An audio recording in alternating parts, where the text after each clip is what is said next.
Okay, so that is scanning and creating measurements in profile mode, but the sensor can do quite a bit more. We're going to go into the surface mode, and that's basically stacking up profiles into 3D maps. And we have a whole set of tools that can be used on these full 3D images from motion induced profiling.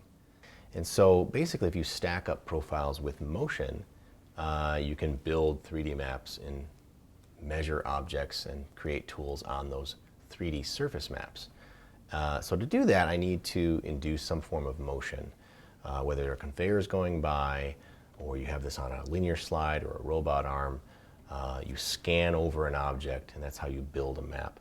This rolling gantry that we have for demonstration purposes has wheels on it. It's got an encoder on here that I can activate and scan objects. So basically, what I'll do here first is I need to set the proper resolution for the encoder.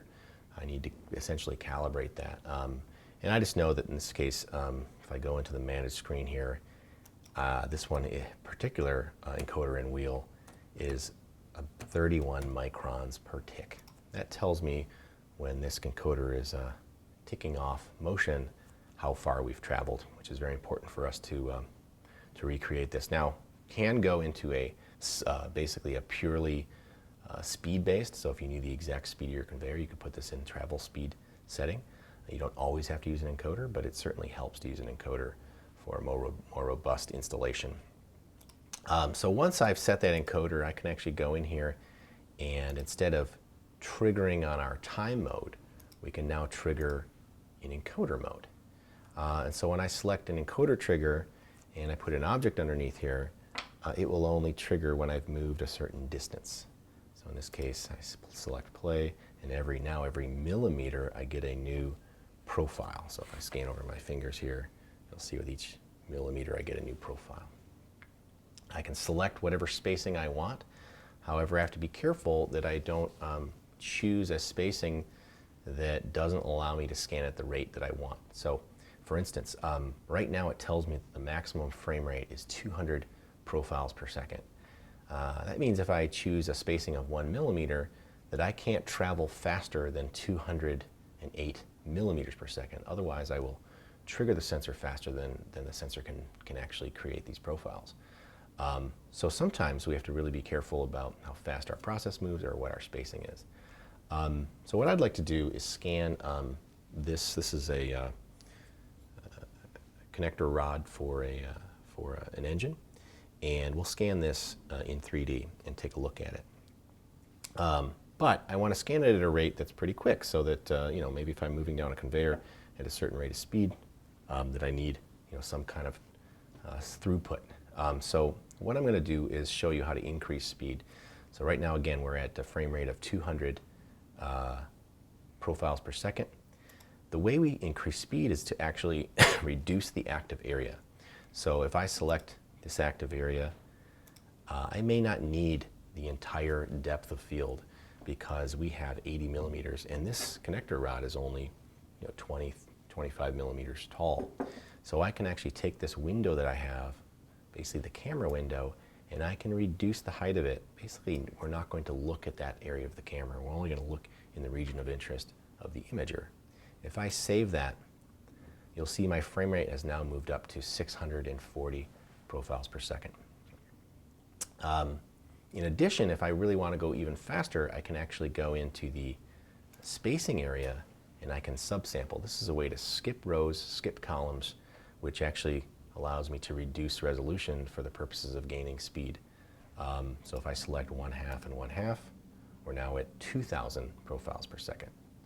So with this type of windowing and subsampling, we've been able to get sensors that can profile at rates of up to 5,000 profiles per second. In this case, we're just going to select the standard high resolution, but we'll keep that active area low so that we're at 640. So that'll allow me to travel quite fast. So to get good scan, I'm going to actually drop this encoder resolution to 1/2 millimeter. And I'm now going to go, I'll reduce these windows, into surface mode. So prior to this, I was operating in the profile mode. I'm going to operate in the surface mode. And you'll see when I select that it actually creates a couple new windows. One is called surface generation. This allows me to generate surfaces in different ways.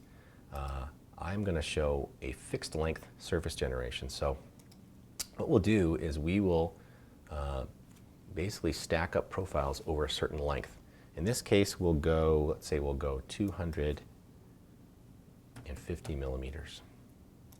So I'm just going to start scanning, and it's going to keep track of how far I've traveled. And when I've gone 250 millimeters, it's going to report this full data set to the screen. Let's hopefully I got enough stroke here. So there is the image. This is a height map. So this image is actually a bunch of profiles stacked together. Now we think we still have our filtering on. I'm actually going to take that off. Let's scan this guy again real quick.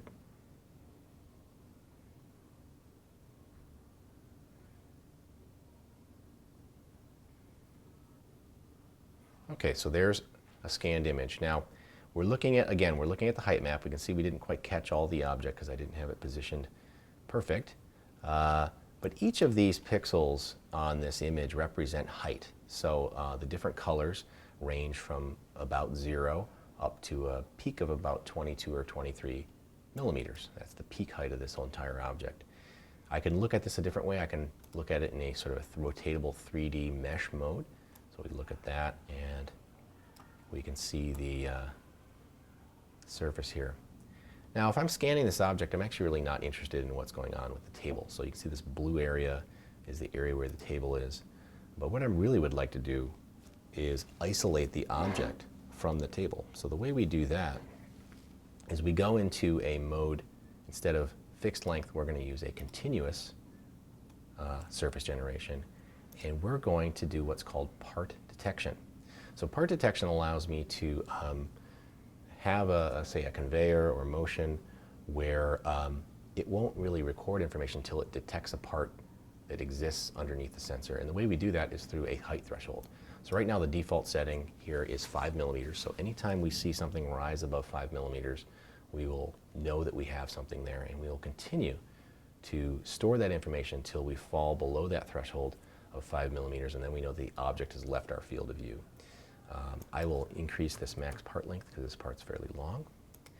And I will just scan over this object now with part detection. And the moment it leaves that field of view at the back end, we now have our image.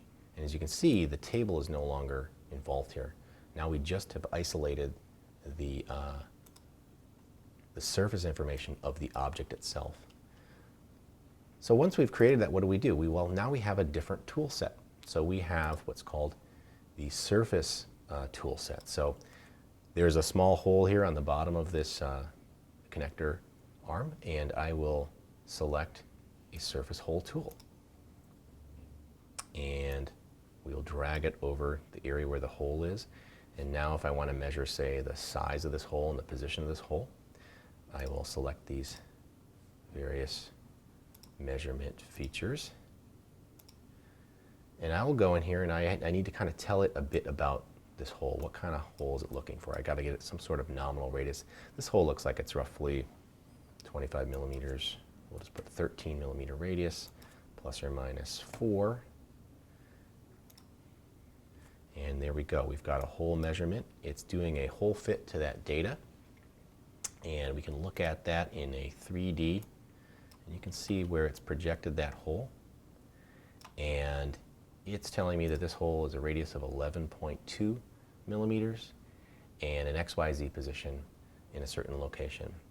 So similar to the profile tool set, we have a whole set of various tools that can be applied to the object.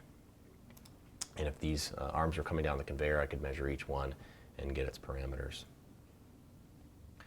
Okay, so we have quite a few other surface mode tools that I want to show you. I'll just take this rod out here and we'll use this target. It's got a few more features on it, some holes, some slots, some tilted angles, a stud on it. And so we'll just do a quick scan here of this guy. And I just want to get that tilted hole surface and stud in there. And we'll take that scan. And so with this scan, we will look at a few more features. So with this surface hole measurement, I will just create a new one. And this time we will look at this hole that's on the angle. So this would be really hard to measure if we had a 2D camera, because a hole on a tilted angle looks like an ellipse. So in this case, we're going to look at the radius of that hole. This guy's probably about 8 millimeters or so. Oh, I got it. There we go. So here is the measurement on that hole, and it's measuring 8.1. And you can see how it's fitting that hole even though it's on that tilted surface. So that's kind of the power of 3D versus 2D. And we have other tools here.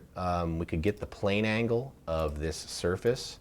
So if I go back to the plan view area and we put it over here, it fits a plane to that surface, and we can measure the X and Y angle of that plane. So our Y angle about that Y axis is going to be roughly 0, but the X angle is going to be very large. In this case, it's about 30 degrees, and in this case it's negative based on the polarity. So if I look at that, it fits a plane to whatever's in that feature box.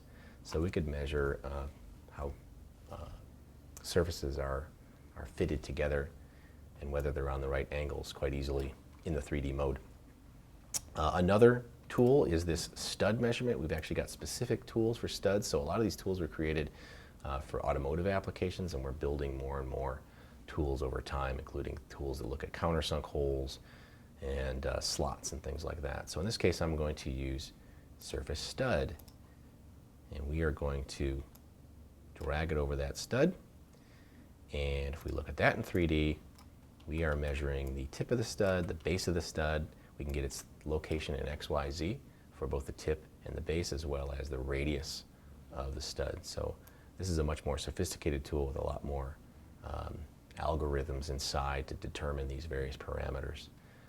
So that's a quick look at some of the tools in the surface mode.